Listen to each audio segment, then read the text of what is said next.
হাসিনা কেন বলা হয় জানেন? আজকে শুনে যান। স্কুলে প্রতিদিন আমাদের হাতে তুলে দিতেন এক প্যাকেট বিস্কুট। গরিবের ছেলে মেয়ে যেন ক্ষুধার কষ্টে লেখাপড়া না ছেড়ে দেয়, এই জন্য বলা হয় ফ্যাসিস্ট হাসিনা।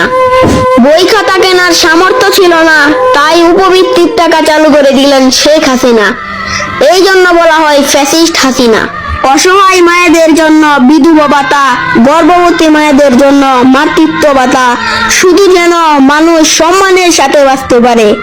আজ পদ্মা সেতু দাঁড়িয়ে আছে গর্বের প্রতীক হয়ে, মেট্রো রেল চলছে রাজধানীর বুক চিরে, টানেল যাচ্ছে সমুদ্রের নিচ দিয়ে, বিদ্যুতের আলো পৌঁছে গেছে ঘরে ঘরে, এই জন্য বলা হয় ফ্যাসিস্ট হাসিনা।